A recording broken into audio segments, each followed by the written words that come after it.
Rising Threat, Volume 4. The following is the account of Lathaniel of Sunhold, an Altmer refugee from Somerset Isle who came to Cyrodiil in the early years of the Fourth Era. According to Lathaniel, he did not flee the aftermath of the Oblivion Crisis in Somerset. Rather, he fled the darkening shadow of the Thalmor upon my beloved homeland. Lathaniel had a very intense presence, to put it politely, and some of his accusations of Thalmor involvement border on madness. This may be why his fervent warnings and outspoken criticisms of the Thalmor and the Aldmeri Dominion went unheeded. But history has at least partially vindicated Lathaniel's claims. Praxis, Eratuum, Imperial Historian. While Morrowind and the Imperial forces in Black Marsh were still reeling from the consecutive catastrophes of the Oblivion Crisis and the destruction of Vvardenfell, the Thalmor incited the Argonians to mount a massive uprising. Black Marsh and southern Morrowind were completely lost to the Argonians, but luckily, the Thalmor too lost what influence they had over the Reptilians. All the while, the Thalmor consolidated their hold over my beloved homeland. It took almost a decade before my own machinations put me into contact with Okato. He seemed more interested than most in what I had to say about the Thalmor, maybe because he was himself an Altmer and recognized the threat they represented. It wasn't long before the Thalmor had Okato assassinated. Potentate Okato's murder began the Storm Crown Interregnum. The Elder Council fractured, leading into years of ruthless infighting, plots, and backstabbing. Many tried to claim the Ruby Throne. Most were pretenders to the crown. A few had legitimate claims. Others still were little more than brutal dullards who thought mere strength of arms was all the entitlement they needed.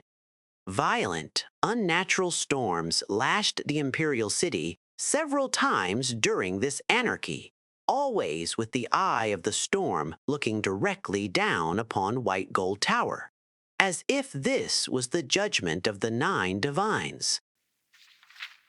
With the empire submerged in this mayhem, the Thalmor were quick to act. They overthrew the rightful kings and queens of the Altmer.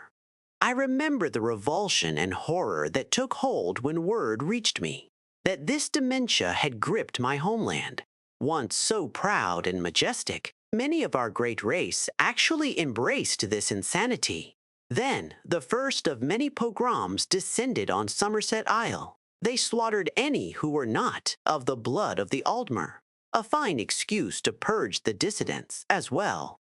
The Thalmor have never been ones to waste such an opportunity.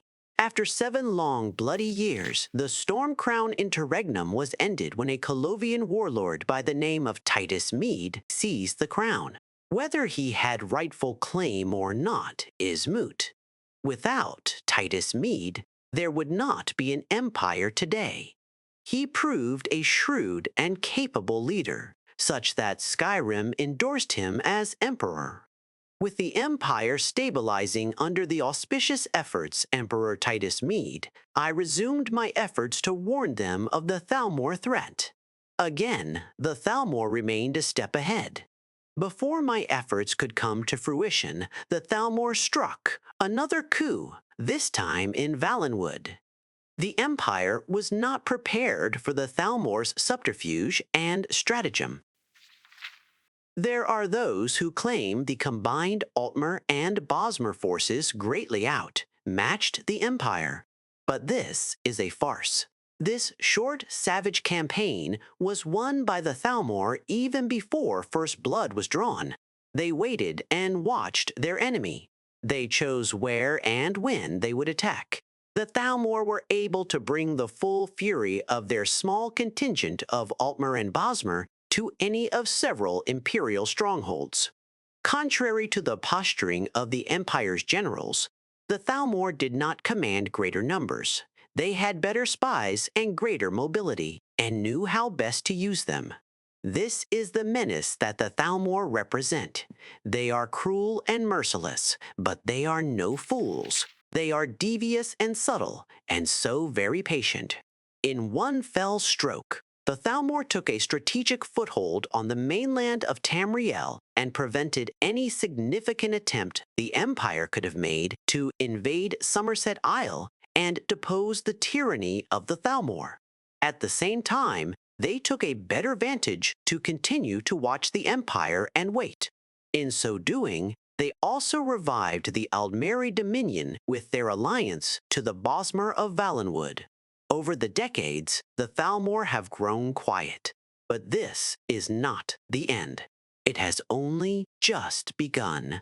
They merely consolidate their power and tighten their grip on the hearts and minds of the Altmer. The Empire may wish to forget the wounds its pride has suffered at the hands of the Thalmor, but they are still out there, plotting, watching, waiting. While the Empire is content to secure inconsequential corners of its vast holdings, the threat of the Thalmor continues to rise. Not since potentate Okado has anyone in the Empire listened to me.